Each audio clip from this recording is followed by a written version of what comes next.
Simon's in quarantine. Today we're going to be going over how to play the trombone, the basics, and all that jazz. So to start off, the most important thing to remember when playing trombone or any brass instrument, or literally any instrument ever, is breathing. We all love breathing. So when we breathe, what we want to do is focus on breathing from our gut. We want to expand the diaphragm. We don't want like a lot of heavy chest breathing. You feel that like in sports and like when you exercise. Your chest goes up and out, and that kind of like raises your shoulders. This isn't a very good breath for musical breathing. You don't get as much air from it. It's more natural like that when when chest breathing, but like you want to put yourself in the mindset of breathing from your gut. So to do that, you're gonna put your hands down there and focus on like feeling your stomach expand when you breathe in. You feel the air go deeper. That's how I like picture.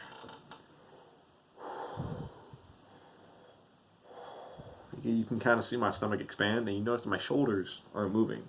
That's usually a key way to tell if you're not breathing right. If your shoulders go up, that's not right. So that's how we breathe. Next up is how to turn that breath into a buzz. So for buzzing, we are basically just we're buzzing our lips. So the key thing to do this for if you have trouble is really make sure your corners are tight. That's basically it. You want to keep the corners tight, and that creates the tension. Keep this part of your lip like looser, so when you push the air through, this part buzzes instead of going like. See, the corners are tight, but the center part is looser, so the air goes through and creates that buzz. So, an easy way to help this, if you're having trouble, is to take your two fingers and make a V and put your mouth in between. See, that pretty much, it creates what a mouthpiece would do to your lips. It keeps your corners tight, keeps the air from going in between them. Yeah, that wasn't that good, but still, it's the same kind of feeling. That's just an easy way to think of it. I don't know. It's kind of weird just giving a lecture. But moving on. So for when we try to play the trombone, we have this thing called a mouthpiece, and then ain't it pretty? So yeah, the mouthpiece this is the instrument. I always like to say whenever you play a brass instrument, this is the instrument. The instrument's just, the rest of it's just an amplifier. All the work basically goes in here. So, as you can see, we're going to take the buzzing that we just did and apply it to this. So this is why I like doing the V, because it gets you kind of like the framework of what a mouthpiece is going to be like. Because you're going to put this on your lips. Some people just blow in it. No. We want to keep the buzz. So you always got. The first thing I would say you got to focus on is the placement. When we put the mouthpiece up to our lips, we don't want it too low like this or too high like this. We want it right in the middle. Upper lip and lower lip should have equal space in this mouthpiece.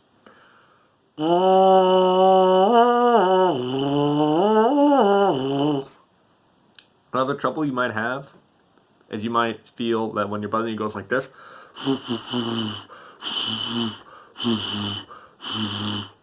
When it goes like that, you're usually not keeping your lips very tight. I would tell you to like put a little bit of tension, kind of like make like a face, like kind of like a frown. It's all about keeping the corners tight, because we don't want any air escaping. So if the air goes out through here, it's not going to the buzz. So it's always important to keep your corners tight. Always remember that with the mouthpiece. Now, for the next piece with the mouthpiece is how we like change the pitch. If you've heard, I've been moving the pitch around. The way we do that is we use faster or slower air. So, for example, I'm using a lot slower air. My lips aren't buzzing as fast because the air isn't pushing. It's not pushing against my lips in like such a way where like they vibrate more. there I was using a lot stronger air, so my lips vibrate more, but I was also putting a little more tension in my mouth. So when you think about that, one, you want to think about airspeed, because that is the most important. Two, think about how much tension you're keeping in your lips, because the tension also affects the vibration. It's all about vibration and airflow. So now that we can now change pitches, I would like to just work on like making sure you can do that, just like kind of naturally without like separation. A good way to do that is think of like sirens.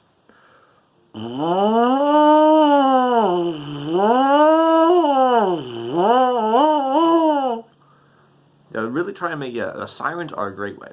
Because you're really like feeling your lips move from like low to high, high to low, but you're not like taking any spaces in between. So once you do that, you have basically got a good grip on the mouthpiece. If you can go like this, I would say you're ready to move on to the trombone. So that is all the mouthpiece work we're going to do right now. So now we're going to go on to the trombone itself. The trombone is made out of two parts.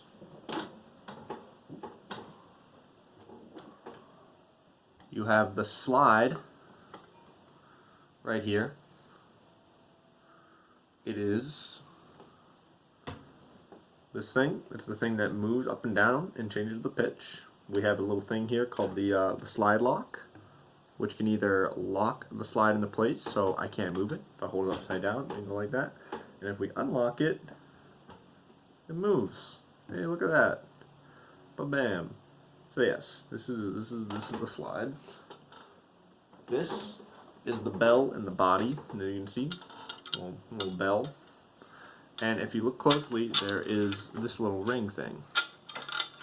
So this is what we're going to use to attach to the slide joint. And if you look at your slide joint, you'll see two holes. Now one of them, usually the one that it's usually not going to have, well, I'm trying to think of how to explain this. The way I was taught was like the part you would connect to the bell is usually longer, and it's thinner, and then it's very like thin. If you look at this, the hole where the mouthpiece goes in is usually shorter, and it's a lot thicker, because the mouthpiece really needs to like be able to like stay in place, and this needs to be attached. So the thinner one is usually going to go for the body and the bell, and the thicker one is usually going to hold the mouthpiece. So we're going to place the two together. So the way you do this, and you just slide it in like that. When you do that, you want to make sure that your slide and the body make a 90-degree angle. I'm trying to show that. 90-degree angle. Really hard to teach on Zoom. But once you make sure it's at a 90-degree angle, you tighten it with this right here. 90 degrees. This is tough. So yes. So now congratulations, you've now connected the two parts of the trombone. From there, we take our friend the mouthpiece again. We place it into the other hole on the slide joint, and then we give it a quarter turn to make sure it doesn't come out. And boom, we have assembled the trombone. Look at that, 90 degrees, mouthpiece doesn't fall out. Alright, so now I'm going to tell it basically to do a long tone next. I just want you guys to not, well, I guess you're following along if anybody ever watched this channel other than my teachers. We have the slide joint locked right now. It's very important that we always keep it locked unless we're playing. If I were to unlock it, I can move it and play, and that's how you'll always have it unlocked if you're playing. But for now, I want you to keep it locked, and from there, I just want you to blow and buzz like we did earlier, and just create a sound.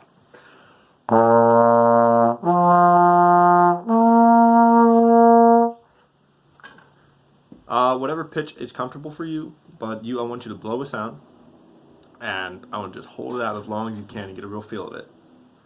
And then, like before, I want to do like kind of like a siren, in which we are gonna just like buzz up and down without taking a breath.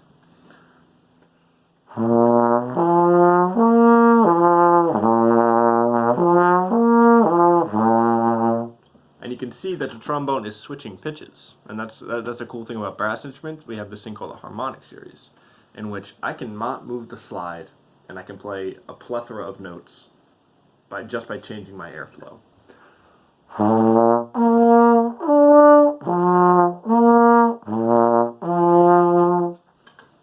So that's kind of cool. So that's the basics of just making a noise on the trombone. Now,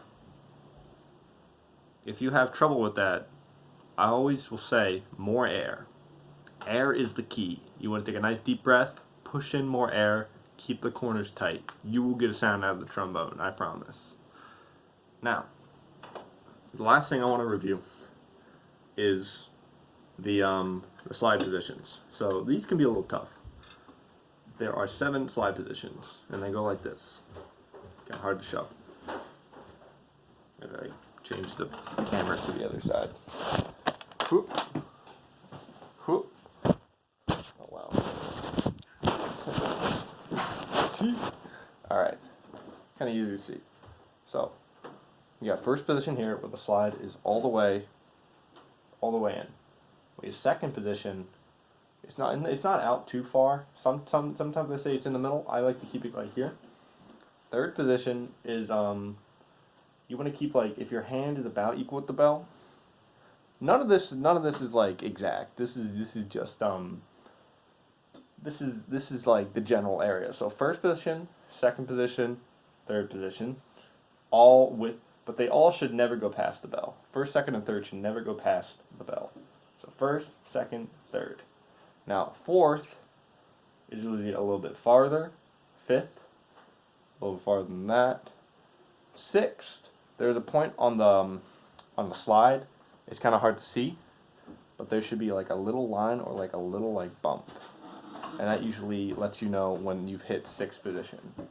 So for review, this is third position, fourth position, fifth position. When you hit the bump, that's sixth position, and if you go a little bit farther, that's seventh position. So at some point, if you're having a lot of trouble doing that, a thing you can do is you can lean the trombone to let yourself get the full arm length. But other than that, that is the basics to the trombone. I don't want to take too long in this video.